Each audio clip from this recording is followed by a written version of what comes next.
Bienvenidos a Comunidad, una serie de programas en la que exploraremos el presente y futuro del departamento de Arauca, un territorio lleno de contrastes y desafíos. En esta serie, nos sumergiremos en la compleja realidad social, económica y política que enfrenta el departamento, marcada por el conflicto armado, la violencia, la corrupción y la falta de planificación. Nuestro objetivo es brindar una mirada profunda a los procesos históricos y sociales que han llevado a Arauca a experimentar la fragmentación y apatía frente a su propia identidad. En esta serie, no solo hablaremos de Arauca y sus gentes, sino que también daremos voz a las comunidades, escuchando sus percepciones, vivencias y propuestas de solución. Nuestra intención es generar un espacio de participación diversa e incluyente en el que todos puedan aportar y construir un futuro diferente, basado en la unión y la colaboración. Eduardo Botero y Miguel Zúñiga, dos profesionales expertos que han dedicado años de investigación al estudio del departamento de Arauca, serán nuestros guías en este viaje. Así que acompáñanos en este emocionante recorrido por el corazón de Arauca, donde juntos descubriremos su historia, sus desafíos y, sobre todo, sus esperanzas de cambio y renovación. Estás invitado a unirte a la conversación y ser parte de esta transformación en Comunidad. Bienvenidos. ¿Qué tal, Miguel? ¿Cómo va todo? Es un gusto encontrarnos nuevamente, Eduardo, para compartir aquí en Comunidad, sí, y bueno, los temas que nos convocan, ¿no? Bueno, exactamente, nos convoca en esta serie de podcast una problemática común, también una preocupación común, que es encontrar de pronto la razón de ser de este pesimismo que se ha instalado en Arauca. Por eso, de cierta manera, el debate, la argumentación, el traer a colación varias voces nos va a permitir entender un poco mejor por qué parece que estamos viviendo un tiempo histórico tan crítico y de cierta manera una situación que pareciera no dar más allá. Ese es el argumento, digamos, es el objetivo principal de este podcast, y es darle de cierta manera un contexto a todo lo que está sucediendo y tratar de encontrar, junto con las voces de la comunidad, una respuesta que, si bien no sea definitiva, sí sea lo suficientemente satisfactoria como para poder tener algunas conclusiones que nos permitan trascender de algunas retóricas que no han podido ser o que no han podido ir más allá de lo que son a veces gritos, a veces algunas altisonancias y generalmente poco entendimiento entre los araucanos. Sí, Eduardo, efectivamente, y me llama mucho la atención para las personas que nos oyen, porque esta idea surge o tiene su fundamento precisamente en las voces de las personas que se indignan, ¿no? En el departamento, en el municipio. Y usted decía algo muy sabio el día de ayer, y es que todo mundo habla que Arauca está mal, ¿no? Muchas personas, más bien, ¿no? Muchas personas dicen, pero hay que encontrarle cuál es el quid del asunto para poder precisamente identificar eso y pensarnos desde ahí, ¿no? Pensarnos como comunidad. Bien, hay entonces una pregunta inicial que yo creo que es como el disparador de el capítulo inicial, pero también va a ser obviamente el disparador y el elemento transversal de los programas que podamos hacer de aquí en adelante, y es: ¿cuál es el momento histórico? Y eso se lo hago la pregunta: ¿cuál es el momento histórico que estamos viviendo en Arauca en la actualidad? ¿Qué momento histórico estamos viviendo en Arauca? O sea, ¿qué respuesta tentativa le daría a esa pregunta? Bueno, eso es una pregunta orientadora y vital, ¿no? Que es una pregunta que va a tener múltiples respuestas por la complejidad de la misma. Yo creería, Eduardo, que el momento que estamos viviendo es un momento que lo precede una historia y que ha sido constante. Y es un momento de desconfianza. No sé, pero pareciera ser que una situación en el departamento de Arauca y en el municipio de Arauca es la desconfianza en la institucionalidad y la desconfianza entre nosotros mismos, cuando lo propio del llanero es la solidaridad, ¿cierto? Y en el marco de esa desconfianza, Eduardo, yo creería, para darle la palabra, yo creería que en esa desconfianza entonces acontece la violencia, ¿no? Hablábamos en algún momento, la violencia permanece, sigue aconteciendo la corrupción. ¿Sí? Bueno, esos dos elementos científicos, no sé, Sí. Digamos que a eso se le suma la historia que viene. Yo creo que para respondernos esa pregunta correctamente habría que remontarnos sin el hecho de ser demasiado rigurosos y caer en academicismos de pronto que sean muy densos para muchas personas. Yo creo que hay que reconocer de dónde venimos nosotros los araucanos, nuestra historia. Una historia que es muy rica, que es profusa, que lleva más de 200 años, que tiene unas características muy particulares dentro de un territorio que ha vivido unas condiciones muy, muy particulares también. Entonces nosotros tenemos en Arauca varios momentos históricos. Tenemos este momento histórico en el cual se empieza a fundar la ciudad de Arauca, por allá por 1792, cuando llegan personas migrantes de Venezuela y se hacen aquí en las sabanas con ganadería extensiva. Tenemos otros momentos que están más dados hacia el piedemonte, específicamente hacia Tame, en épocas de la colonia, ahí con la influencia de los jesuitas y la hacienda Caribabare, con la influencia también que hubo sobre Puerto Rondón y Cravo Norte como puertos de paso para gran parte del comercio también que iba por el Orinoco. Y hemos venido en esta historia desarrollándonos en una lejanía que no nos ha permitido consolidar una confianza, como usted dice, hacia el Estado. Entonces aquí nos hemos ido avanzando, hemos ido creciendo, hemos ido progresando en el término moderno del término, pero no con una institucionalidad orientadora, no con un marco institucional que genere confianza, sino básicamente a través de equilibrios. Y eso también lo hablábamos en algún momento. ¿Qué equilibrios? Pues el equilibrio que permite dar la fuerza cuando las fuerzas se equiparan. Entonces, cuando no hay un Estado que sea que monopolice el ejercicio de la fuerza, pues lo que hay para garantizar la paz es que haya cierto equilibrio entre las partes y pues las personas deciden no hacerse daño, deciden no lastimarse, siempre y cuando pues vean que están en igualdad de fuerzas. Si hay alguna debilidad o alguna fortaleza, vienen y van esas violencias, y ese ejercicio de equilibrio, que es muy frágil, es lo que ha permitido que en Arauca, desde sus inicios, es decir, estamos hablando que desde la época de la conquista en una parte del Piedemonte y desde la época anterior a la libertad, a la gesta libertaria aquí en la sabana, se hayan presentado ciclos de violencia a lo largo de la historia.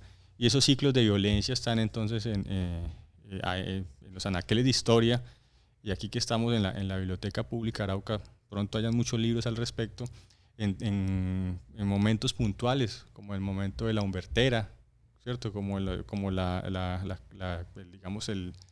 la gran discusión que hubo a través de la matanza de indígenas, o las guajiberas que llamaban, y posteriormente ya entrado el siglo XX y llegando al siglo XXI, pues con las violencias de las guerrillas liberales de 1940, 1950, y ya las guerrillas comunistas que entraron entre los 70 y los 80 y que tuvieron un contexto muy particular con el petróleo y muchas otras dinámicas. Entonces, toda esa historia, en el hilo común de esa historia es unas violencias,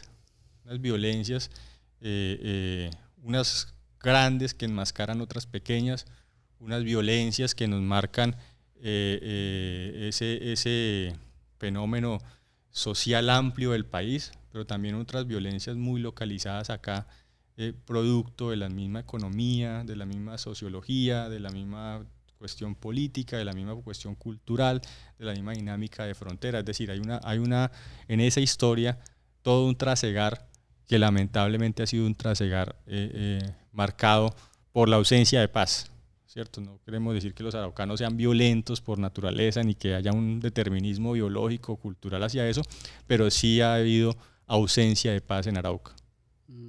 Mire que bueno, las personas que nos están escuchando, Eduardo acaba de plantear algo muy interesante que yo creo que todo todo liderazgo y todo araucano debe pensarse antes de plantear un gobierno, de plantear un proyecto, ¿no? Y es que para hablar de historia hay que comprender la historia como posibilidad. Nosotros somos el producto de una serie de posibilidades o decisiones en la historia que nos han hecho ser en nuestros días.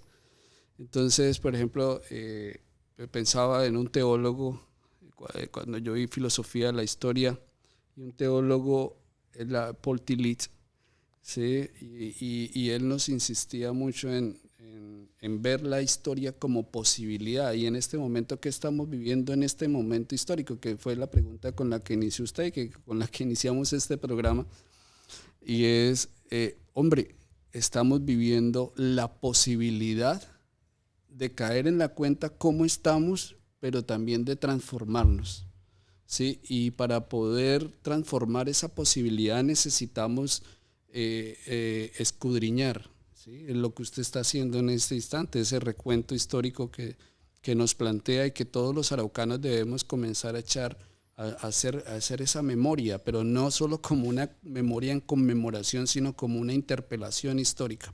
Eso como primero, o sea, para los oyentes y Eduardo, y es fundamental que para pensar o repensar Arauca hay que tener en cuenta la historia como posibilidad.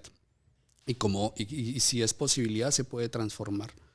Bueno, lo segundo que rescato, Eduardo, me llama mucho la atención eso que usted ha dicho, y es cuando hablaba ya finalizaba el tema fronterizo, ¿no? Y es que también, bueno, lo cito a usted porque me parece muy interesante sus pensamientos, y pues son los pensamientos que rejuvenecen Arauca, ¿no? Y es que es necesario preguntarnos cuál es nuestra identidad, ¿sí? El momento histórico que estamos viendo, pues sí, la desconfianza, creo yo que sí, compartimos eso, ¿no?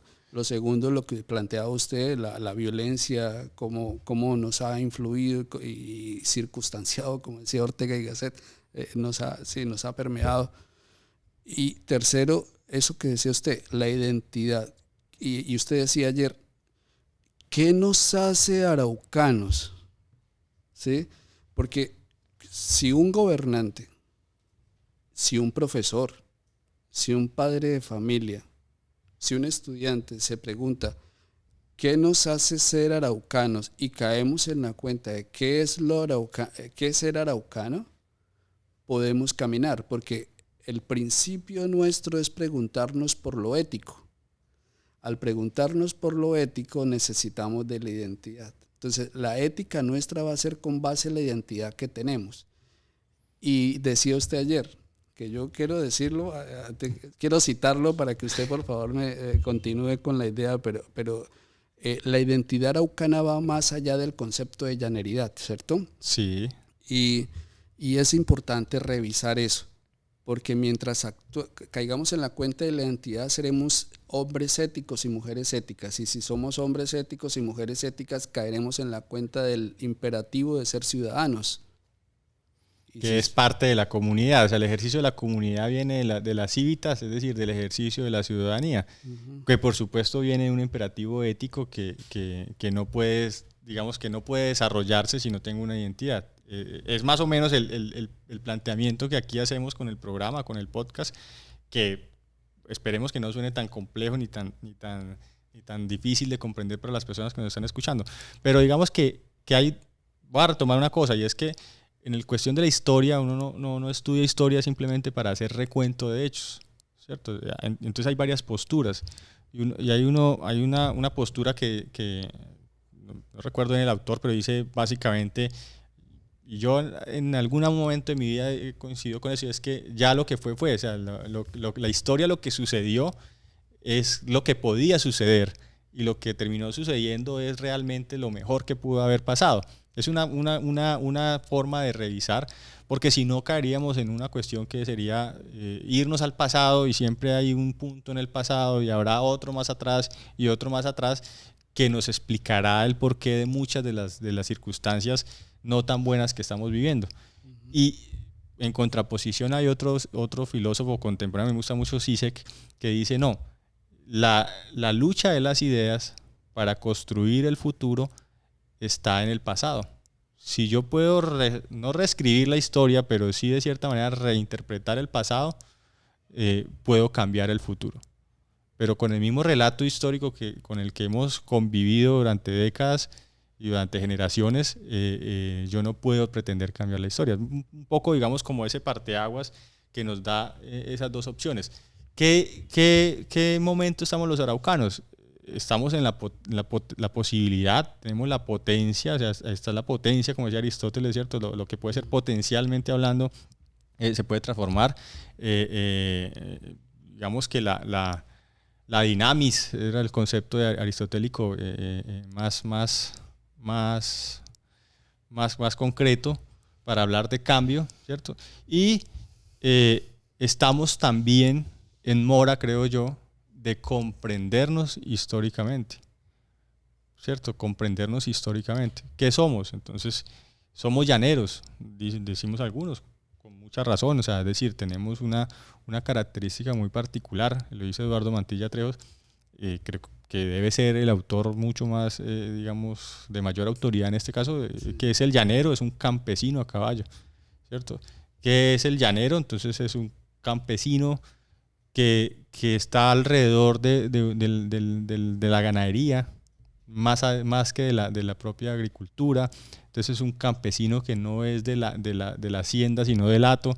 Entonces somos eso, pero en el Arauca del siglo XXI, y era ya donde tomábamos la discusión, en el Arauca del siglo XXI, los 300.000 araucanos que dice el DANE que somos, no todos son llaneros, ¿cierto? Y entonces habrá un muchacho, y lo decíamos, que viva en Pedronel, que nunca haya montado a caballo y que le guste el reggaetón, pero que se sienta araucano.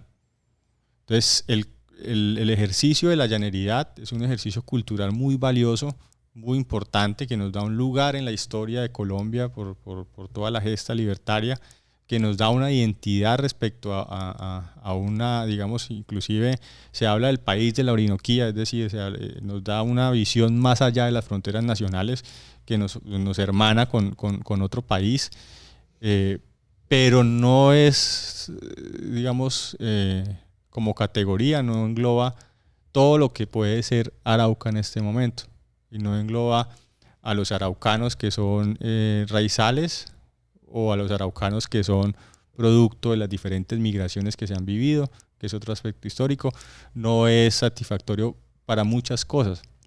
Entonces, ahí es donde nosotros debemos preguntarnos, si no eso no alcanza, entonces, ¿qué es lo que compartimos nosotros los araucanos que nos hace tener una identidad común?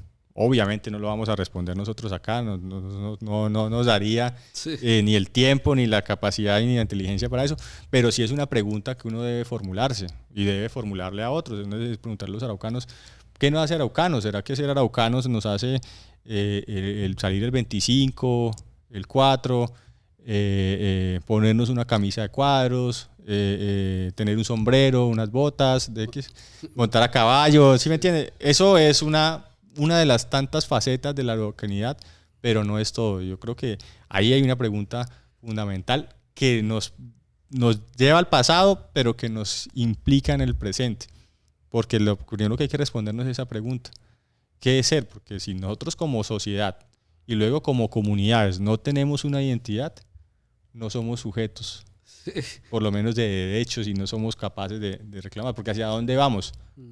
Y hacia dónde vamos nos lo marco quiénes somos. O no sé si usted concuerde con eso. Sí, quiero hablar del tema de la identidad fundamental, y apenas estaba diciendo eso. Claro, si no hay una identidad, por ejemplo, ¿por qué se potenció en su momento durante el romanticismo a la Gran Alemania? Precisamente por la recuperación de su identidad, y se construyó y se consolidó fuerte, y pues sufrió 2 guerras mundiales y se pudo hacer resiliencia y pudo levantarse, ¿no? Y ahí tendríamos que hablar, bueno, pero eso es otra cosa, el papel de las mujeres que fueron las que levantaron a Alemania en realidad. Yo quiero hacer un paréntesis a la palabra en latín que usted dijo de Aristóteles, de la dinamis. y a todos los oyentes que nos están escuchando. Es importante, eso no es una palabra rara ni nada, dinámico, ¿sí? Tiene que ver con la dinámica y y eso va en relación y eso es una interpelación al pueblo araucano. Porque yo observo que al lado de la desconfianza que tiene el pueblo araucano con respecto a la institucionalidad e incluso en sus relaciones humanas, yo pienso que se ha sembrado cierto pesimismo y las personas han quedado con un determinismo. Es que eso es así. No, eso siempre pasa y no pasa nada. Pues sí, vemos que muchas cosas pues no pasa nada, pero precisamente si hacemos alusión al concepto de Aristóteles de dinamis, cualquier persona que desee liderar la política, la economía, los proyectos sociales y humanos en Arauca, tiene que superar el determinismo y el pesimismo que la desconfianza ha llevado a que caigamos en eso, ¿sí? Y por ejemplo, el tema de la identidad, entonces no nos puede a nosotros, aunque las circunstancias de un conflicto armado y de la violencia en general, como bien usted lo aclaraba el día de ayer, que no solo es el conflicto, sino las violencias que hay detrás, que eso no nos determine, ¿sí? Somos un pueblo herido, ¿sí? Y el punto de partida es reconocer esa herida, ¿sí? Porque si no reconocemos esa herida, pues difícilmente nos vamos a transformar. Eso que nos ha causado el conflicto y la violencia no nos puede determinar para seguir recreando ese tipo de violencias. Esa dinámica nos lleva el concepto de Aristóteles es transformar. Cambiar. Y eso es lo que debemos comenzar a prestar. Pero el cambio solo puede existir, dice Aristóteles, es lo que está en potencia, es decir, lo que ya se puede vislumbrar. O sea, digamos que el cambio es potencia en el sentido en que ya está desde el principio lo que se puede llegar a hacer. Sí, exacto, es un poco el criterio de Aristóteles, es decir, yo no puedo, o sea, yo sé que, voy a poner un ejemplo que espero que no sea demasiado burdo para los que conocen, es por ejemplo, yo no puedo, con una semilla de cualquier fruto, pongámosle de mango, ya estamos en temporada de mango, una semilla de mango no me va a dar no me va a dar el fruto de limón, me va a dar un fruto de mango más adelante. Entonces, en la potencia, en la semilla, están los futuros mangos que pueden llegar a ser. Para poner un ejemplo así muy burdo que la gente me entienda, y es que evidentemente lo que uno tiene que trabajar en el cambio es también esa potencia, es decir, eso que se puede llegar a hacer, ¿cierto? Y entonces aquí partimos de un hecho, como para resumir esta primera parte, y es que hay una falta de confianza, pero esa falta de confianza viene fundamentalmente de la imposibilidad que hemos tenido en Arauca históricamente de construir un Estado. Y esto es algo que yo repito mucho, y es que el Estado es una cuestión relativamente moderna. Estamos hablando de hace 4, 5 o 6 siglos que se empezó a consolidar el Estado moderno, es decir, ese Estado de derecho, ese Estado constitucional, este Estado que se separa los poderes, porque antes lo que habían era monarquía, lo que habían eran imperios, lo que habían en cierta manera absolutismos, pero la construcción del Estado moderno va de la mano de las muchas promesas que se hicieron, empezando por la Revolución de Estados Unidos, ¿cierto? Por esa todos somos iguales ante la ley, algunos más iguales que otros, dice el dicho muy popular. Entonces, también por la Revolución Francesa, igualdad, fraternidad, ese tema de los derechos del hombre, ¿cierto? Y luego se va retomando, pero eso en un contexto de colonialismo como el que nosotros vivimos y en un contexto de cierta manera de estar alejados dentro de la misma lejanura, porque yo siempre digo que Arauca es la periferia de la periferia, o sea, porque estamos hablando de un país periférico y de una región periférica, entonces somos la periferia de una periferia, y en ese contexto pues uno dice, aquí el Estado no se ha construido, y por supuesto que esa falta de construcción del Estado ha llevado a que las promesas de la modernidad estén inconclusas. No quiero decir que no se ha hecho nada, pero están inconclusas, y de hecho empezamos tarde. Revisando nuevamente nuestra historia como Arauca, nosotros decimos el desarrollo, el progreso, eso que se viene con la educación, con las vías, con la salud, eso se empezó, se puede decir que empezó después de la segunda mitad del siglo XX, ¿cierto? Y empezó no empezó como un impulso de allá hacia acá, es decir, no como una decisión del Estado, sino que empezó casi que a través de unos reclamos y unas reivindicaciones, a través de la movilización popular, que ha sido muy fuerte aquí en Arauca durante mucho tiempo, y que tomó cierto aire con una condición histórica muy concreta como las regalías, pero que igual siguió inconcluso. Entonces, esa falta de confianza, esa desconfianza, va de la mano de esa falta de construcción de institucionalidad, de falta del Estado, y nos lleva al segundo tema del que habíamos hablado, que teníamos, es el tema de la corrupción. Porque parte de lo que uno puede entender hoy en día es que la gente descree, la gente es incrédula, la gente es pesimista, porque llegan al mismo punto, y es que eso para qué si todos son iguales, todos se roban la plata, no hacen nada, todos son más de lo mismo, todos son iguales. Entonces eso nos lleva a que, además de tener las promesas incumplidas básicas, educación, salud, electricidad, vías, todo lo que se nos pueda ocurrir que la gente reclama como condiciones de vida mínima, parecen ser que son negadas por un mal que, si bien no es único y exclusivo de Arauca, sí parece estar muy arraigado acá, que es la corrupción. No sé ahí usted qué tenga para apuntar. No, sí, sino que mientras usted iba hablando, se me venían muchas cosas a la cabeza, y una de esas es que si la presencia de la institucionalidad ha sido precaria. Unos hablan de la ausencia, otros de una presencia ausente, ¿sí?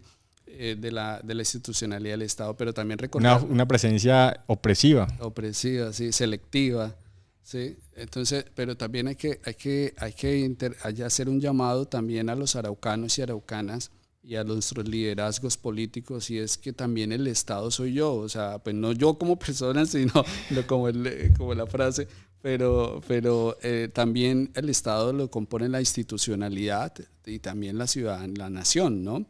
Y la nación hacemos parte de nosotros, porque somos nosotros como ciudadanos. Entonces la pregunta a todos los araucanos y araucanas ¿es usted un ciudadana araucano correctamente ético? ¿Sí?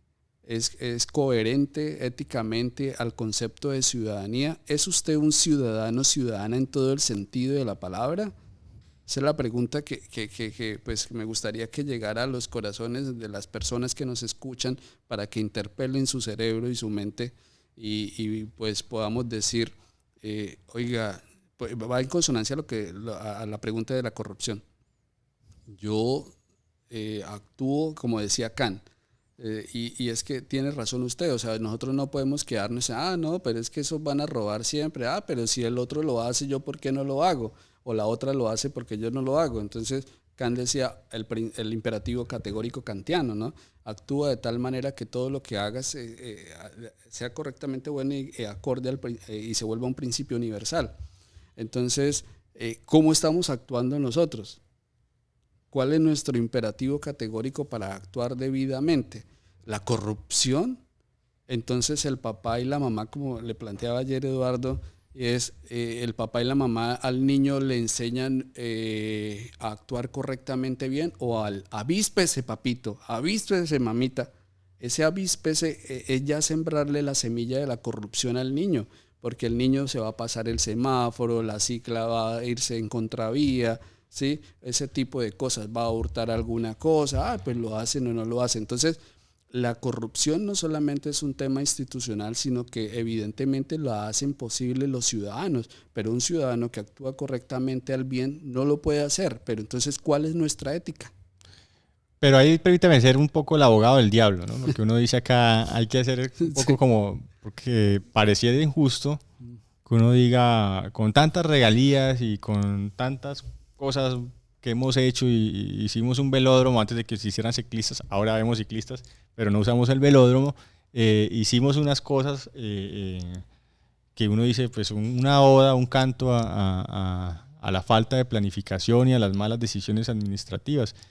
no es como un poco injusto echarle la culpa al niño que va en contravía, al señor que se busca la mejor manera de satisfacer sus necesidades, a aquellos que solo están en el día a día, al que anda en moto sin papeles porque no tiene más? O sea, no es como un poco injusto darle la carga de la prueba, o sea, porque pues hay una cuestión interesante.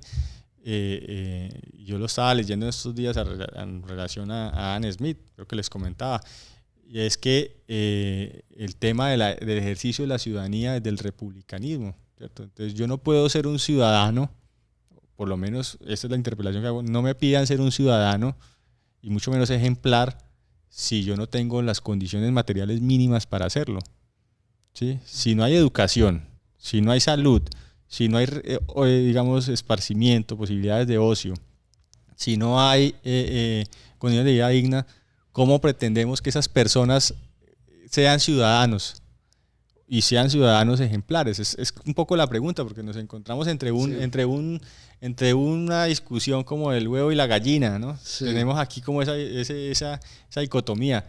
¿Cómo se lo pedimos? O sea, ¿cómo lo reclamamos si ellos nos van a reclamar de vuelta que viven en comunidades marginadas, que sus condiciones son precarias, que sus posibilidades son mínimas, que lo que hacen son estrategias de adaptación para sobrevivir? ¿Qué pensar al respecto? ¿Cómo lo planteamos desde lo ético, pero también desde lo práctico? Sí, sí, pues sí, no, sí, tienes razón. Pero ahí pensaba, mientras me plantea la pregunta, yo decía, bueno, ¿qué posible respuesta puede suceder ahí? Y yo creo que una respuesta son los principios, ¿sí? Y un principio es el nombre de este programa, ¿sí? El principio regulador para uno solucionar el tema entre institucionalidad y ciudadano debe ser la pregunta por la comunidad, creería yo, ¿no? Porque nos debe mover el bien común de la polis, de la ciudad. Y ahí es donde los ciudadanos y ciudadanas deben decir, venga, pero ¿qué líderes políticos, gobernantes estamos eligiendo nosotros? Y ahí es donde yo decía, pues porque, bueno, yo no sé si muchas personas que nos están escuchando ahora se van a sentir identificados con eso, pero es que a uno le indigna en campañas electorales el político que llega y entonces le da la palmadita en la espalda y le dice mi viejo, mi vieja, y denle una yaca y denle un pedazo de carne asada y hasta escupe chimó con ellos como para hacerlos sentir parte, pero los usa o las usa. Entonces no hay una coherencia en el principio de comunidad o el bien común, que es lo que debe mover a construir una ciudadanía ética y también satisfecha de sus necesidades, porque el gobernante que los va a liderar debe ser coherente a eso para que se suscite, usted que es economista, se suscite equilibradamente el desarrollo y el progreso. Sí, pero bueno, yo respondo un poco también en el sentido en que la práctica de la ciudadanía, o sea, el ejercicio práctico cotidiano, porque es que la gente dice, bueno, usted habla muy bonito, pero yo todos los días tengo que salir a trabajar, tengo que salir a buscar, yo cómo voy a hacer comunidad, yo no tengo tiempo, porque nosotros asociamos eso a los grupos, ¿cierto? A pertenecer a reuniones, a grupos de presión, ¿cierto? Normalmente cuando nosotros hablamos de comunidad, nos imaginamos un conjunto organizado. La Junta de Acción Comunal. Exactamente, una Junta de Acción Comunal en la cual pues siempre habrá un señor que es como el que toma la vocería, bueno o malo, pero es el que está ahí todos los días, es el cansón, el que molesta, pero la gente dice, no, yo no tengo tiempo para eso, tengo que buscar mis propias formas de lucharla y de salir adelante y de cumplir con mi proyecto de vida, ¿cierto? Entonces la gente dice, no, yo no hago comunidad porque yo no pertenezco a ningún grupo, y resulta que es lo contrario, ¿no? Por más que nosotros pretendamos, pertenecemos a una comunidad, y de hecho pertenecemos a varias comunidades al mismo tiempo, ¿no? Tenemos nuestros barrios, nuestro municipio, pero también tenemos nuestros intereses, hacemos actividades, nuestro trabajo, nuestros enfoques académicos en algunos casos, otros son deportistas. Bueno, tenemos diferentes grupos o diferentes intereses que nos llevan a pertenecer a algunas comunidades diferentes y en las cuales participamos de manera diferente. Pero lo que yo quiero llegar es que el ejercicio de la ciudadanía en ese sentido no es tanto la movilización, que es lo que se le reclama muchas veces a la gente. Proteste, enójese, tramite su descontento con ira, ¿cierto? Vote berraco, no le den abrazos a nadie o trate a todos de corruptos para arriba. Recíbale la plata, pero no le vote.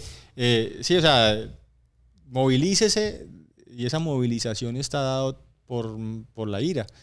Y yo digo que quizás lo que debemos empezar a hacer es movilizarnos a través de los sueños, de lo que queremos construir, y esa construcción que va de lo más simple a lo más complejo es quizás lo que nos va a permitir cambiar las realidades, porque tampoco podemos pretender que una persona, siendo gobernador o alcalde o presidente o congresista o representante o diputado o concejal, va a poder cambiar todo solo y por decreto y firmando un documento.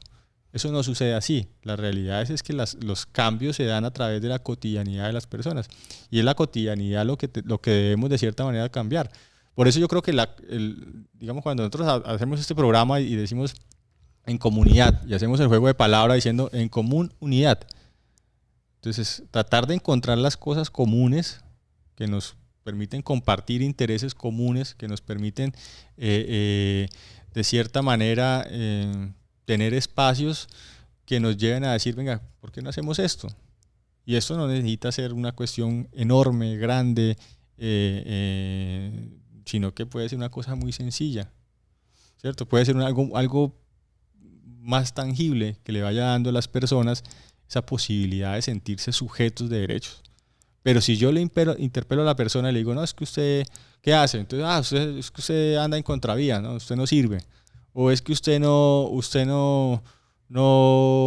se expresa bien, o usted es una persona compleja, complicada, o usted X o Y. Si yo lo interpelo así, yo creo que ahí no hay una posibilidad de construcción de comunidad, porque va a tomar la defensiva y decir, pero es que usted como no le toca vivir lo que yo vivo, y usted como habla desde la comodidad, y usted como no sabe lo que a mí me tocó sufrir, o usted como no ha sufrido la violencia como yo la sufrí, o como usted no sufre la pobreza como yo la sufro, o como usted sí ha estudiado lo que yo no he podido estudiar. Y entonces esas exclusiones se van volviendo un elemento de defensa al momento de interpelar a las personas, de preguntarle, de cuestionarlo. Y yo creo que ahí eso impide la comunicación, que es el acto esencial de toda comunidad. La comunicación es poder hablar, entenderse, y a partir de ese entenderse hacer cosas en común. Sí, y mire que a todas las personas que nos están escuchando, eso es lo que queremos con este programa, ¿no? Eduardo ha dicho algo muy serio, y Eduardo decía eso, y yo estaba pensando que hay una crítica que se le hace a Canis y por ejemplo, al exalcalde Antanas Mocus y a Chaus también. No, pues acá siempre se le ha dicho que, pues claro, él viviendo en un pueblito ahí sin ningún problema y caminando todos los días a la misma hora, pues así es muy fácil ser éticamente impecable, ¿no? Sí, sí, no, bueno, es cierto, pero sí sirven muchas cosas que... pues evidentemente. Pero yo decía, y es lo que quiere este programa a todas las personas que nos están escuchando, y es, nosotros no vamos a hablar desde la idea, nosotros vamos a poner en diálogo la voz de las comunidades, de las personas que padecen, como dice Eduardo, ¿sí? Que viven las realidades en Arauca, ¿sí? No sé, afrodescendientes, juntas de acción comunal, bueno, gremios, qué sé yo. Vamos a escuchar las voces y sentires de ellos y las vamos a encontrar con las ideas y vamos a cruzarlas y vamos a tratar de reflexionar cuáles son esos desafíos y cuáles son esas oportunidades que nosotros tenemos como araucanos, hombre, para hacer comunidad y para, como dice Eduardo, soñarnos. Hay que soñarnos, porque, o sea, la esperanza es la que nos mueve y nos mantiene vivos, y mientras haya vida hay esperanza, ¿sí? Entonces, bueno, sí, estoy de acuerdo con eso que está diciendo. Y yo quiero decir ahí dos cosas, Eduardo, como un paréntesis, es que cuando se está hablando de corrupción, yo quiero agregar algo porque en ese momento yo creo que muchos se suscitó esa reflexión, y es, hay un filósofo en el cual le depositan una frase que no es tan textual, pero sí es basada pues en su filosofía, que es Rousseau, y él habla y lo argumenta, ¿no? Que el hombre nace bueno, pero la sociedad lo corrompe. Y lo contraponen a Maquiavelo. Y le contraponen a Hobbes, a Maquiavelo y a Hobbes. Ajá, sí. Bueno, a Hobbes. Sí. Sí, y a Maquiavelo también, porque hay una versión. Pero, bueno, en realidad no es que sea tan así como Rousseau lo está planteando, porque es que no podemos echarle tampoco con la culpa a la sociedad, porque también hay responsabilidad en el ciudadano de ser... Pongámoslo en términos concretos, la ocasión hace el ladrón también en ciertos... También, no, pero ¿se acuerda cuando el tema de los NULA en Bogotá con el robo a las 26? Y que no, que la corrupción es natural al hombre, y entonces... Inherente al hombre. Eso no es así. O sea, eso no es así, porque está justificando sus propios actos no coherentes a lo bueno. Hay un planteamiento, yo pues ahí en eso concretamente me inspiro más en Tomás de Aquino, que pues bebe mucho de Aristóteles, ¿sí? Y también de Agustín de Hipona, el gran filósofo y teólogo Agustín de Hipona. Y es que no es que el hombre sea corrupto, naturalmente corrupto, sino que es susceptible de corrupción. Cuando usted hay dice, una pequeña diferencia. Hay una pequeña diferencia, porque cuando usted dice susceptible... hay una decisión de por medio. Exacto. Hay una decisión de por medio. Entonces está en el araucano, y la araucana es su decisión de ser o no ser corrupto, ¿sí? Pero entonces, ¿qué antecede a una decisión? Si la susceptibilidad la antecede la decisión, a la decisión la antecede la certeza. Entonces, ¿cuáles son las certezas y los criterios o constructos mentales y éticos que tienen los araucanos y araucanas? ¿Cuáles son sus tipos de decisiones? ¿Coherentes a la corrupción o coherentes al bien? Sí, eso en cuanto al tema de la corrupción, cuando lo tocó como... Pero hay un tema ético ahí que me da pie a decir otra cosa, porque hoy en día parece que la corrupción también, digamos, se volvió un plano ético, pero un plano ético de superioridad moral, o sea, se volvió moralista. Yo ya usted que es más experto podría explicar un poco la diferencia entre ética y moral, pero el tema de la corrupción nos ha dado como pie para un moralismo, y entonces es que todos son corruptos, y pues llega alguno y dice, no, yo no soy corrupto, pues yo sí no, todos los demás sí, pero yo no, y entonces yo sí puedo ser un buen candidato, un buen mandatario, porque yo no, o sea, todos sí, o sea, todos los demás sí, todo este son corruptos, este son corruptos, este también, todos los señalamos, son corruptos, yo no. ¿Cierto? Yo soy superior moralmente hablando, yo soy casi que puro, yo soy como una especie de ángel caído porque no estoy...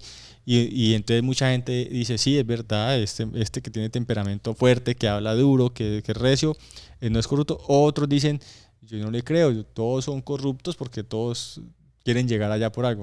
Hay como una especie de moralismo, como de superioridad moral. No sé usted sé que tiene un poco más el criterio filósofo y moral, de pronto cómo lo percibe. Bueno, sí, gracias, Eduardo. Hay una discusión entre ética y moral, pues se mantiene, ¿sí? Incluso la retoma Adela Cortina, pero bueno, así como rápidamente, pero para hablar de lo que usted está diciendo. La ética pertenece o es más cercana a los comportamientos del hombre, ¿no? A las decisiones y a los comportamientos, mientras la moral hace alusión a la reflexión de esos comportamientos o a lo coherente, a lo bueno, ¿sí? La moral es más a la reflexión del hombre con respecto a lo que es bueno o no es bueno, ¿sí? La ética ya son sus procedimientos o sus comportamientos, ¿sí? En el caso de la ciudadanía es actuar de manera coherente a lo bueno. Bueno, pero con respecto a lo que usted estaba diciendo, ahora último. Y decía Eduardo, ¿qué sucede ahí con ese tipo de personas que tienen como ese tipo de superioridad o se hacen ver? Y aquí aprovecho porque eso es una preocupación. Mire, yo así como estoy haciendo, me toco la cara cuando una persona dice, no, es que la gente de bien no somos así.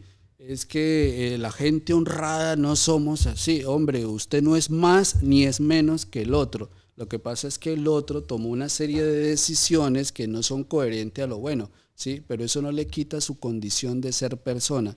Porque cuando usted hace un tipo de afirmación así de superioridad, está quitándole la condición de persona al otro. Ahora, que sus actos no son coherentes a lo bueno, eso es otra cosa. ¿Quiénes mataron a Jesús de Nazaret? La gente de bien de la época, la clase política, los que lo acusaron, que fueron los fariseos y los saduceos, la gente de bien, ¿sí? Entonces, que se hacen llamar gente de bien, ¿no? Porque esa es una frase cliché, no es que la gente buena, no. O sea, me refiero a que, sí, ese tipo de personas que se enardecen, se ponen de blanco todo y se crean en el escrúpulo. No, y estoy de acuerdo con eso. En lo que usted dice, hay que tener mucho cuidado con esos tipos de superioridad o de criterios antropológicos y morales para tomar una decisión política o de orden social en una sociedad. ¿Yo por qué lo digo, Miguel? Porque yo digo, acabar la corrupción, que es indudablemente la gran cuota inicial, dando un porcentaje, diría 50% de la cuota inicial del pago total para retomar la confianza, es acabar la corrupción. Pero acabar la corrupción no puede ser visto como una decisión individual. O sea, no es que una persona dijo, yo voy a ser un gobernador y no voy a ser corrupto, y resulta que la corrupción desapareció totalmente. O yo solamente con que yo sea candidato o sea mandatario, con eso ya la corrupción va a desaparecer.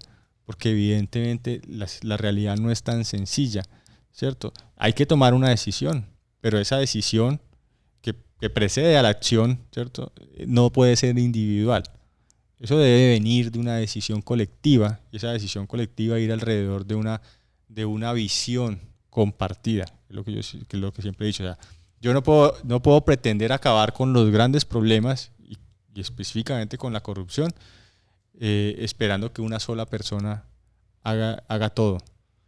Eso debe venir de una secuencia lógica de una conciencia política ciudadana. Política, ciudadana, comunitaria, pero sostenida en el tiempo. No es que yo en octubre, el último domingo de octubre, voy a salir a votar y con ese voto yo ya salvé la patria para lo que viene de historia, para lo que sigue ahí en adelante. No, yo tengo que entender que antes de la elección voy a tomar una decisión y que después tengo que ser consecuente con esa decisión, acompañando ese proyecto político, acompañando esa opción de cambio, acompañando ese ejercicio, porque es un ejercicio que no puede venir de una sola persona y que no es un ejercicio de una sola vez, sino es que es de todos los días. Porque ese dilema que usted plantea al hablar de corrupción, diciendo que yo soy susceptible de corrupción, pero no soy susceptible no solamente en una ocasión específica, lo soy todos los días y en todo momento. Es decir, casi que haciendo una exageración, uno podría decir que la vida es una secuencia de decisiones. Sí. Y esa secuencia de decisiones... con la teoría de la complejidad, sí, exactamente. La cuántica, todo esto. Pero esa secuencia de decisiones siempre tienen opciones abiertas, y esas opciones pueden ser las más acordes de acuerdo a los principios éticos y morales o no, ¿cierto? Y en algún momento yo puedo verme tentado o puedo estar abierto a la posibilidad de tomar una decisión que no sea la correcta. Entonces, ahí es donde uno dice, eso es una lucha constante, una lucha permanente. Ahora, uno sí dice, si otras sociedades han podido dar ese paso, si otras comunidades han podido dar ese paso, ¿por qué es tan difícil? ¿Por qué podría ser tan difícil para nosotros? Sí, que volvemos a la pregunta con la que iniciamos el programa. Exacto. Volvemos a la pregunta con la que iniciamos el programa. Y yo creo que si quiere vamos recogiendo esas ideas.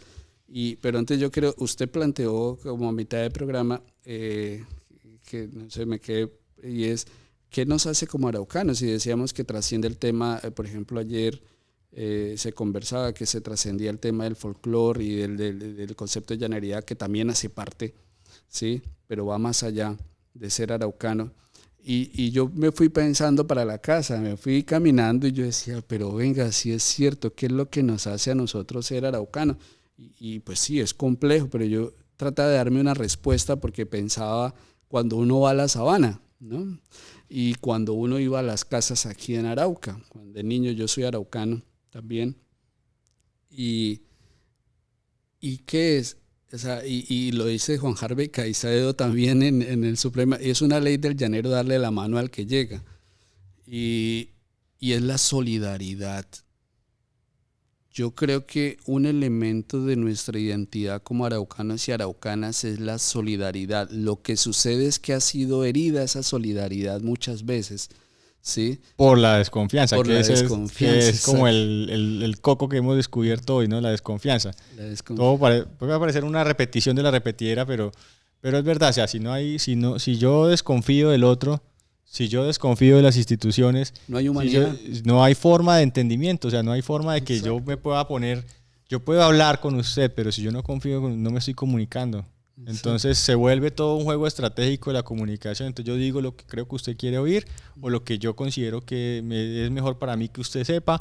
Entonces en ese juego de ires y venires, en esas estrategias que están más ligadas por la desconfianza, ahí no hay ningún tipo de encuentro. Porque usted tiene sus intereses, yo tengo los míos y ahí cada quien trata de buscar lo mejor para sí. Exacto. Esa es una cuestión, digamos, que nos tiene que llevar a eso. Y, pues, decimos la desconfianza, sí, porque si no confiamos... Sí, y que lo propio de ser humano es la confianza. De hecho, todos nos movemos Bueno, por la Miguel, y confianza. podríamos decir que entonces los araucanos somos paranoicos.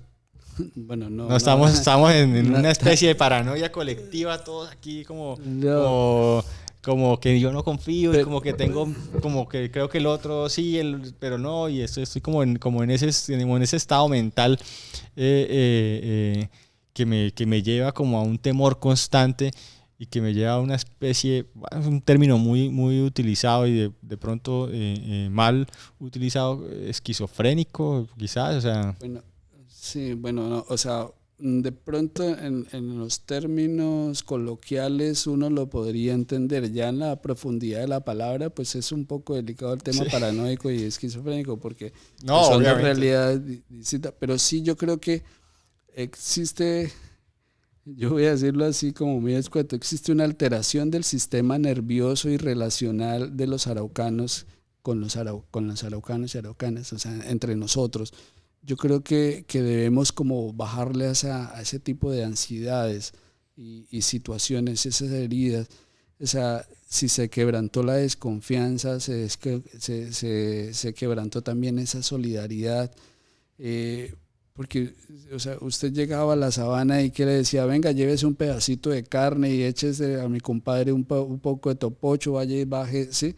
Ese tipo de cosas, o ese tipo de situaciones es lo que nos identifica a nosotros, pero esa herida nos ha alterado el sistema nervioso de relacionarnos como humanos. Bueno, pero Miguel, ahí usted me da paso al tercer punto, ya para ir también cerrando. Y el tercer punto de donde hablábamos era digamos que lo que actualmente estamos viviendo en Arauca, el contexto histórico es de insatisfacción de los niveles mínimos de vida, o sea, de las condiciones mínimas de vida que deben tener las personas para llevar una vida, ¿cómo llamarlas?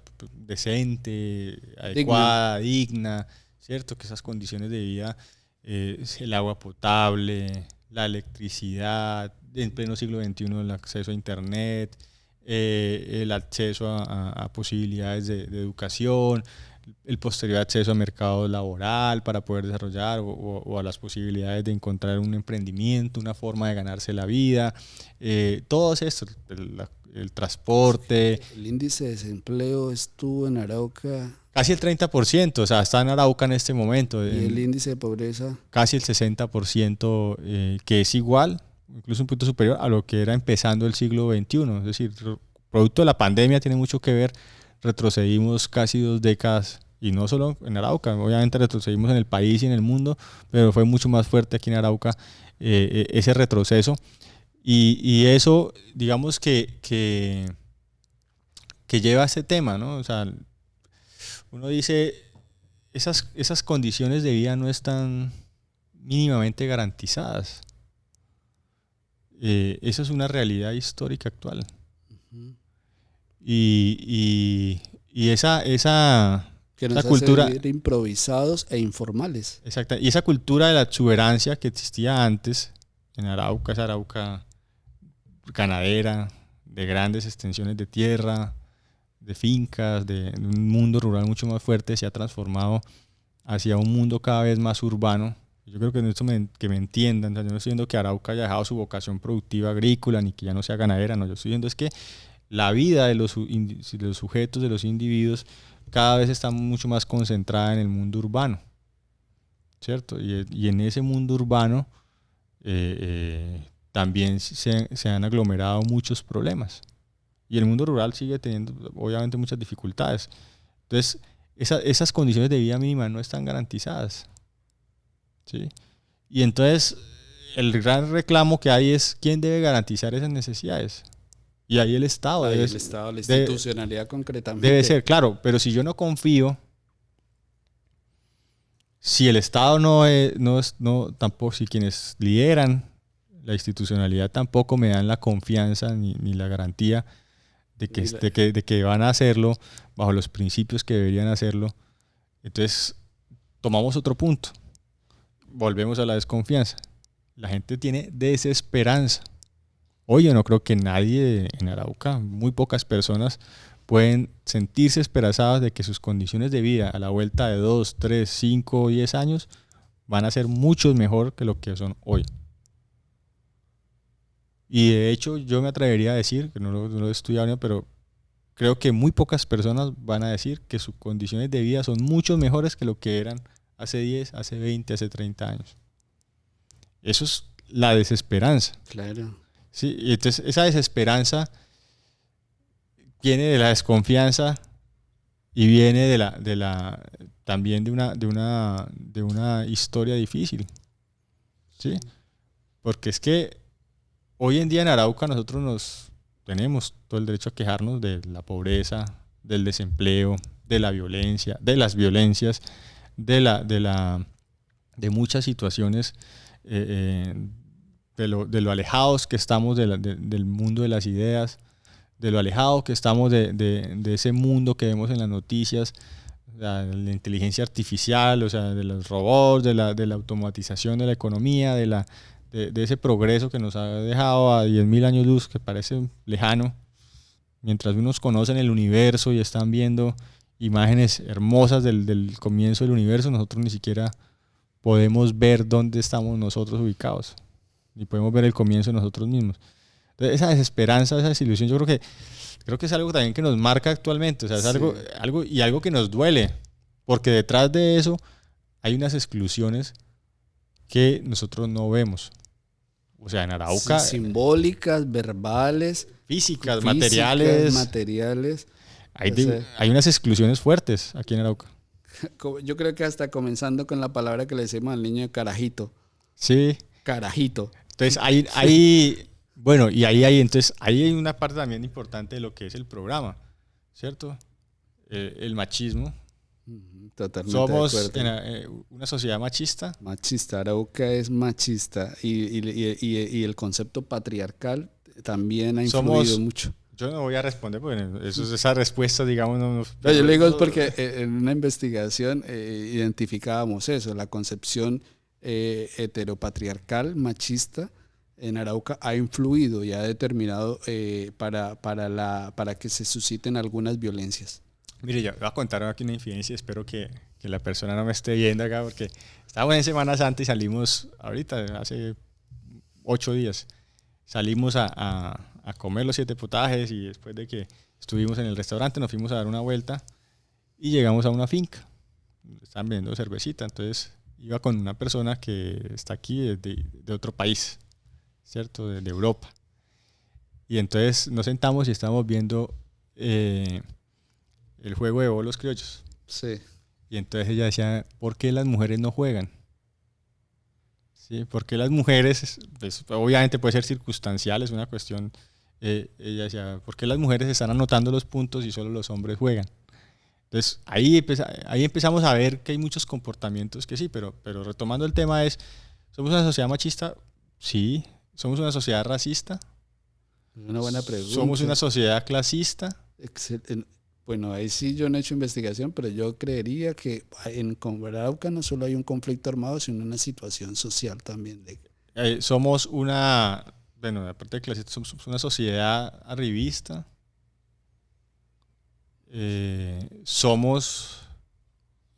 Todavía somos solidarios. ¿Cuál es nuestra concepción del extranjero? ¿Cuál es la relación con el otro? Con lo otro, que es una gran pregunta de la filosofía, ¿cierto? Sí. ¿Cómo me relaciono yo con el otro? Sí, la alteridad, exacto. Sí, exactamente. ¿Cómo hablo yo con él? ¿Cómo me relaciono yo con lo que es diferente a mí? Entonces, esas son preguntas que nosotros no las vamos a responder, obviamente, 2 personas que han tenido muchas facilidades en la vida, la van a responder las personas, pero yo sí planteo algo, y es, por ejemplo, desde el urbanismo, y hablemos del municipio de Arauca, y eso yo lo digo, ¿somos excluyentes? Sí. Sí, entonces, pero no nos damos cuenta de esa exclusión porque como no estamos todavía consolidados urbanísticamente hablando en relación a segmentaciones de poblaciones, es decir, en Arauca hay un barrio con casas bonitas, de otro barrio de pronto no tan bonito, o sea, no estamos sectorizados como en otras ciudades de norte y sur, ¿no? Aquí tenemos más bien mezclados, pero aquí sí tenemos zonas, por ejemplo, de personas que viven lejos, que no tienen transporte público a la mano y que deben desde las 4 de la mañana hacer grandes desplazamientos para llegar, por ejemplo, al parque o al centro a rebuscarse la vida. Y nosotros todos caminamos, andamos en el carro o a pie por el centro, pero nunca interactuamos con esas personas. Hay unas barreras invisibles ahí, hay unas estratificaciones ahí, hay unas diferencias ahí que nos deben también llamarnos a nosotros a preguntarnos cómo estamos interactuando con el otro, tenemos el fenómeno, y ahora lo vamos a hablar acá, del tema de la comunidad LGBTI, que es llevada mucho de ellas a la prostitución y su ubicación en zonas y cómo son atacados, son de cierta manera estigmatizados y violentados. ¿Sí? Entonces uno dice, somos de cierta manera una sociedad que esas diferencias, esas exclusiones no las está tramitando de la mejor manera. No se habla abiertamente, no sé, por lo menos no he escuchado del Arauca machista o del Arauca racista. Sí. Como nosotros también, entonces esas clasista. Exactamente, esas condiciones de vida, esas grandes diferencias, porque si Colombia es un país desigual, Arauca también es una sociedad desigual, esas grandes cosas, ¿cómo las vamos a tramitar? Y que si usted como gobernante y líder político no afecta, no transforma la cultura, va a seguir la misma constante. ¿Sí? Entonces, ahí viene el concepto de cultura, muy bien, una cultura en el sentido amplio de la palabra, ¿no? Uh-huh. ¿Qué es la cultura? Y entonces llegamos al cuarto punto. Cuarto punto, ¿cuál es nuestra identidad cultural? Todo esto o sea, hablamos de la historia, hablamos de la corrupción, digamos, de la relación institucional, hablamos de las condiciones de vida complejas que vivimos, de las necesidades básicas. Y llegamos al punto de decir, bueno, esto se logra cambiar de pronto con cultura, pero ¿cuál es la cultura? La cultura es el llano, el joropo, tocar instrumentos, ¿qué es la cultura? ¿Y cómo se cambia una cultura? ¿O cómo se ayuda para que la cultura mejore? ¿O cómo se logra que una población se vuelva culta? Creo que ese es el gran dilema Eso no hay una respuesta a ese gran dilema de la sociedad contemporánea. Porque si usted, y el que de pronto no me deja mentir, todos los problemas, cuando dice, ¿qué pasa? No, es que aquí no hay cultura. Que no hay cultura ciudadana. Que no hay cultura de la prevención. Que no hay cultura en el transporte. Que no hay, o sea, todo se está volviendo y resulta que entonces todo el problema es de cultura. ¿Y qué es la cultura? Y la cultura entonces se reduce a la educación. Sí. Entonces parece ser que uno se vuelve culto entre más estudia. Pero ¿qué tipo de educación? Y el conocimiento no supera la sabiduría, y la sabiduría es mucho más importante que el conocimiento, y la sabiduría está más impregnada en la cultura. Pero ¿qué es la sabiduría entonces? Ahí es donde tenemos que remitirnos a los mayores, a las prácticas y costumbres de los pueblos, y de la experiencia de la vida tenida. Sí, exactamente. Entonces cuando usted me dice la cultura, ¿a qué está haciendo referencia? Claro, pero eso, imagínense, como usted decía, es amplio, porque una materia que uno ve en la universidad es filosofía de la cultura, por ejemplo, ¿no? Y yo me quedo con esto, Eduardo. Cuando yo leí el libro del Popol Vuh, que se habla de la Malinche y el tema de la semilla de maíz, la cultura, y bueno, y lo remito, pues me quedo con esa figura simbólica, metafórica, pero voy a la raíz de la palabra culter cultri, ¿sí? Que quiere decir cultivo. La cultura pertenece al cultivo. ¿Al cultivo de qué? De la semilla. ¿Y qué es la semilla? Una vida. Entonces, la cultura es el cultivo de la vida, ¿sí? Entonces, todo aquello que no sea en coherencia a la vida no es cultura. Pueden ser costumbres o pueden ser tradiciones, pero no es cultura, ¿sí? Y por eso hay prácticas que le llaman cultura, pero eso no tiene nada que ver con la vida, ¿sí? La cultura promueve la vida porque cultiva al hombre, cultiva la vida, ¿sí? A eso yo entiendo por cultura. Por eso yo entro a veces en algunas discusiones, porque entonces ya vienen yo tuve en un congreso que me invitaron para la Universidad Cooperativa de aquí, en un simposio era, y yo decía, ellos argumentaban, incluso de la Universidad del Rosario, o sea, ellos argumentaban desde el punto de vista jurídico y legal de los derechos, ¿sí? Con respecto a esas prácticas, pero llamaban cultura. Y yo decía, pues sí, puede ser muy derechos y puede muchas prácticas, pero eso no es coherente a la raíz y al sentido que le han dado los pueblos a la palabra cultura. Pero entonces ahí, como uno dice, cultura viene de semilla, y entonces uno se va para los refranes populares que siempre tienen gran parte de la sabiduría, y es que palo que nace torcido, ¿sí?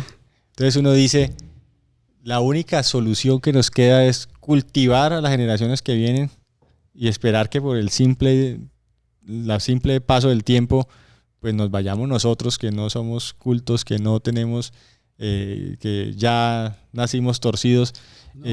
O podemos cultivar claro. O sea, o será que el loro viejo sí aprende a hablar, sí. O sea, porque es un tema complejo. Sí, entonces uno dice, no, pues hagamos una campaña, ¿cierto? Entonces una campaña de cultura ciudadana.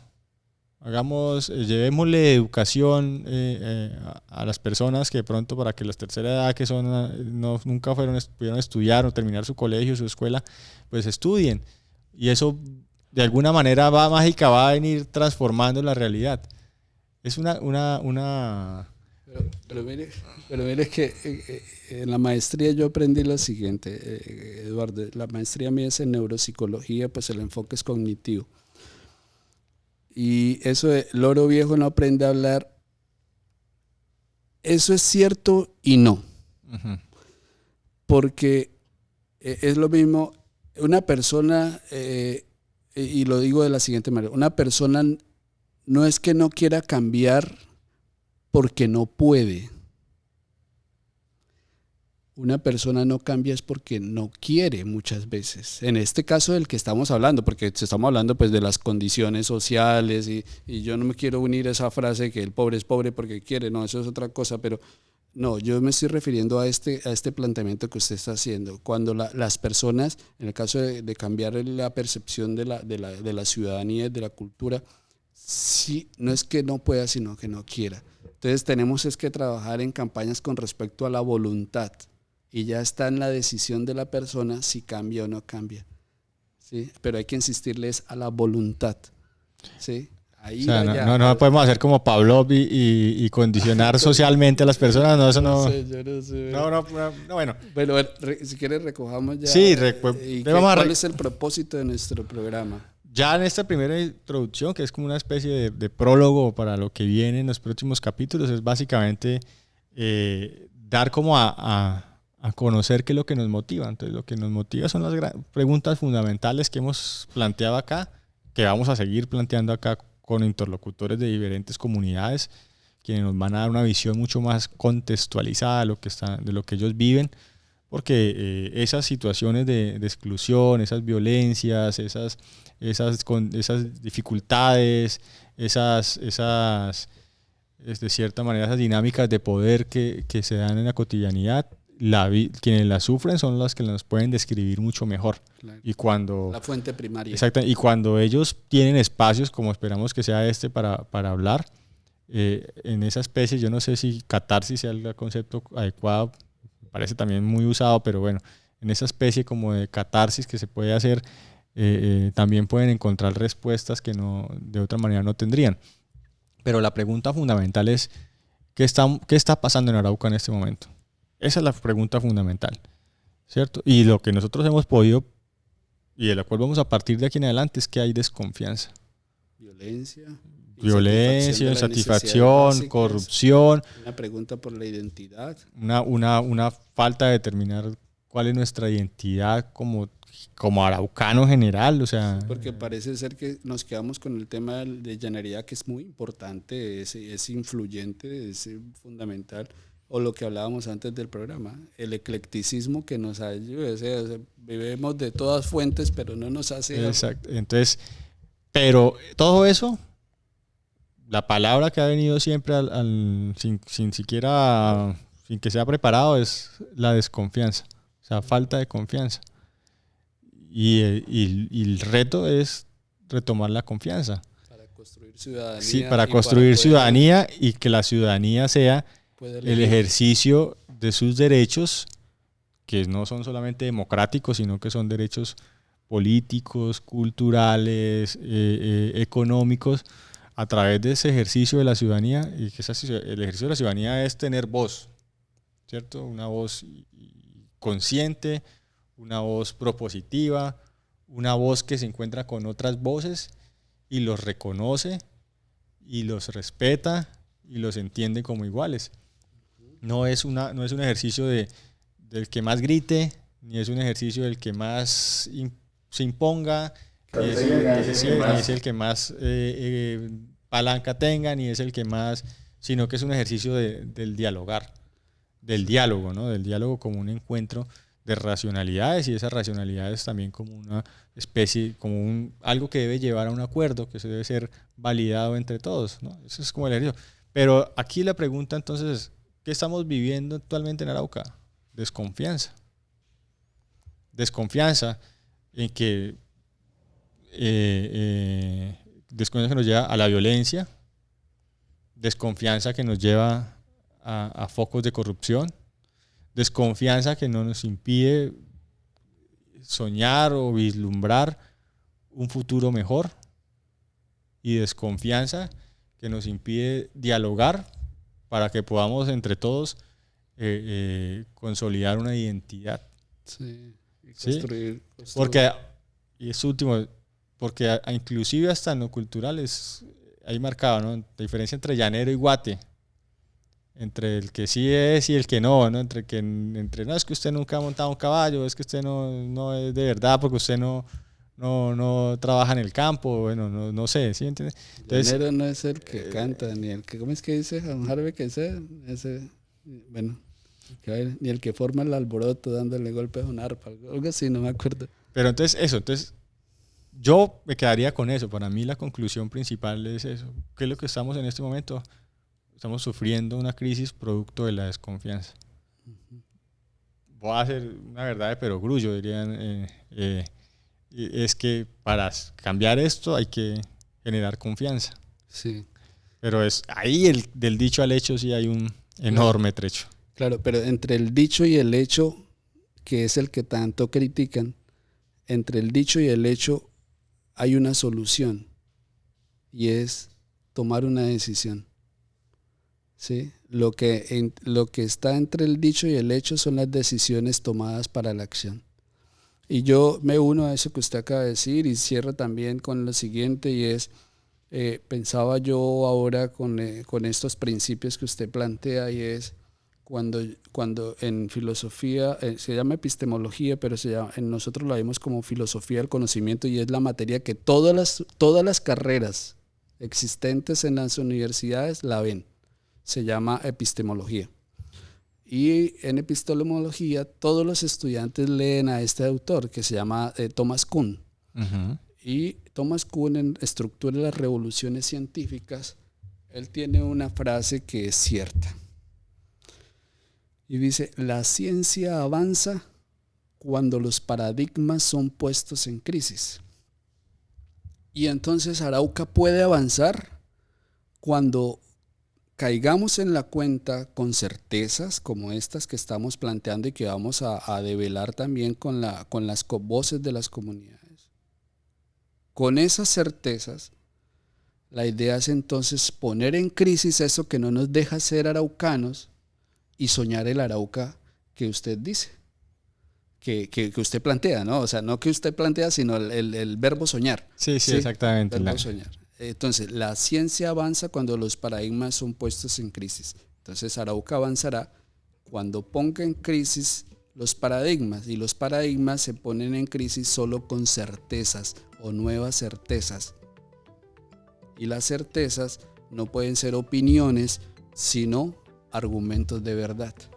Con eso cierro y muchas gracias, Eduardo, por este tiempo. Bueno, no, gracias a usted, Miguel, y esperamos en los próximos capítulos ya con nuestros invitados ir generando esas certezas, ir construyendo en conjunto esas verdades que nos pongan en tela de juicio esas grandes paradigmas o esos grandes ideales que hemos consolidado, y sobre todo que este espacio de diálogo, de reflexión que se hace con el apoyo de diferentes personas y diferentes medios, podamos nosotros brindar insumos para que otras personas lo repliquen y también hagan este ejercicio de introspección que es muy necesario para que entre todos tengamos respuestas.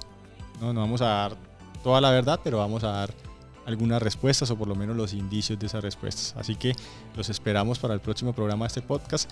Recuerde que llama En Común Unidad o En Comunidad, ¿cierto? Jugando con ese juego de palabras ahí, tratando de establecer evidentemente lo que es común, lo que nos une, ¿cierto? Y lo que nos convierte en comunidad, que nos convierte en ciudadanos. Que es un principio político por excelencia. Político por excelencia, y en estos días también social por excelencia, porque las comunidades son el órgano social quizás esencial. Así que nos vemos en el próximo programa.